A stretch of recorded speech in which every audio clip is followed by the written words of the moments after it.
listening to Retro Rewind with Dave Harris. One-on-one. Retro Rewind. So how does Lionel? Is this how Lionel Richie stays relevant these days? I think you're relevant anyway. But obviously, the people that listened to you years ago. How do they find out you have a new CD? How do you? Well, I'm very, very lucky. I'm very, very, very lucky. Okay, I've got, and I'm saying this sincerely. I've got about Universal. I've got the record company. I'm not kidding. I've got Doug Morris, L.A. Reid, Bartles. I've got the greatest machine. Mm-hmm. And when I say this, those are the cats. Right. Those are the guys. And then let's talk about it. All the guys underneath it, the ladies and gentlemen underneath. It's the greatest. To say that now, and have radio now. Right. Radio is so strange now, but when you have MySpace and your space and their space and YouTube and there's so many wonderful avenues now. If I were a young artist coming up, I wouldn't want it to be quite so split up. I would want to narrow it. Mm-hmm. But now, as an established artist, I've got 99 million different avenues for people to say, hey, there's Lionel Richie. Which is what we're doing right here. We're using this audio for our radio show. I should say Lucian Grange. I mean, I've got Lucian Grange sitting over there in the middle of London, who is the rest of the world. When you have those guys in your corner going, we're gonna blow this in the world. Every time a record comes out, it goes to the world instantly. I mean, that's amazing. What, 30-something years later? It's amazing. That's how you stay relevant. You kind of use technology, along with your name. Yeah. Just kind of wrapping up a bit, and I wanted to make sure that we did cover a lot of the CD. Yeah, we did good. Yeah, I mean, Good Morning is the believe it or not, I love it because it's one of those phrases that you'll say forever, and it absolutely, after what has happened to America, what we've been through, a ray of sunshine, a ray of hope is fantastic. Good Morning is like godsend. It is exactly what I would want to hear in the morning for every disc jockey to come along and say, good morning, Washington, D.C., good morning, New York City. Here's the record. It's perfect as a writer, Forever is one of those words that you write down. If you coin the phrase, wait till you hear the song. The song is strong. And of course, Akon we will be in party mode for the next 60 years, I'm sure. I'll be 99 years old and still trying to go, okay, and here's one more song we'll be streaming out there.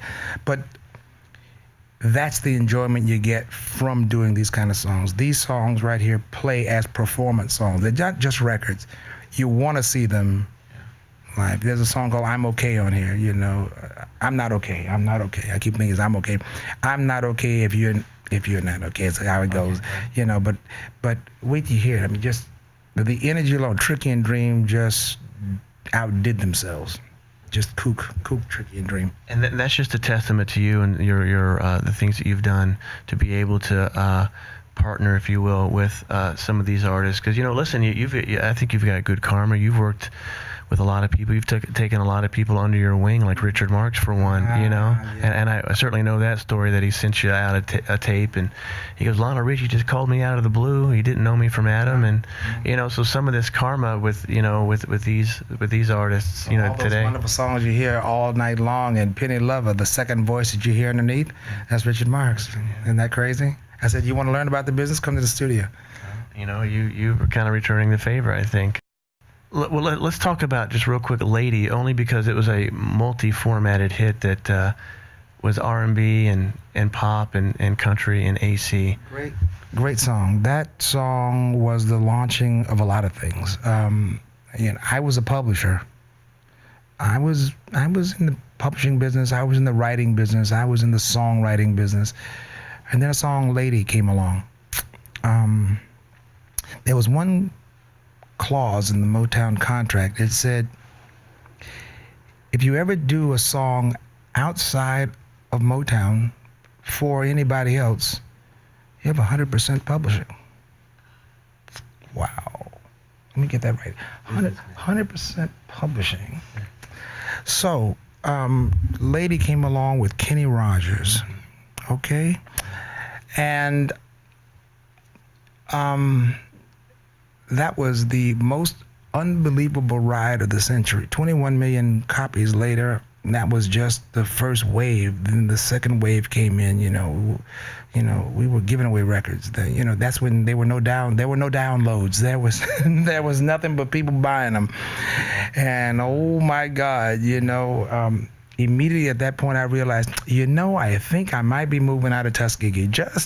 I might have it as a nice little Tuskegee, Alabama. I just might move to Hollywood buying that record.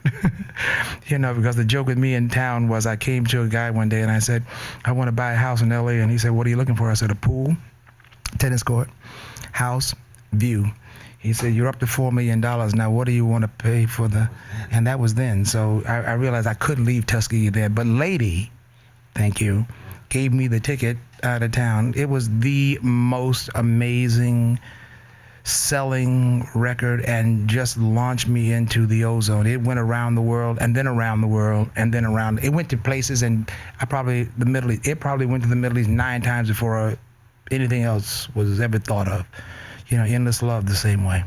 And how bizarre, but kind of cool. You got Kenny Rogers #1 on the country and pop, but you flip open the Billboard R&B chart, and he's at like number 40 or something. I remember the guy called on the phone. How about this? You ready? The guy called on the phone and said, "Okay, now what do you want to do about Kenny Rogers? Do we bury the song?" And Skip Miller, who was at that time vice president of the label, it said, "Here's what we're gonna do, guys." He said, Lionel Richie is the writer of that song. He's just, let's pump Kenny up, and we pump Lionel up. Kind of like what's happening now with you and these artists right here. That's exactly right. So what happened was they pumped up Kenny Rogers. That song went from 5, 6 on the R&B charts. Come on, that's unheard of. If the Kenny Rogers is now with an R&B record, we had adult contemporary, pop, R&B. Forget about it. It was on 4 different formats. I remember that.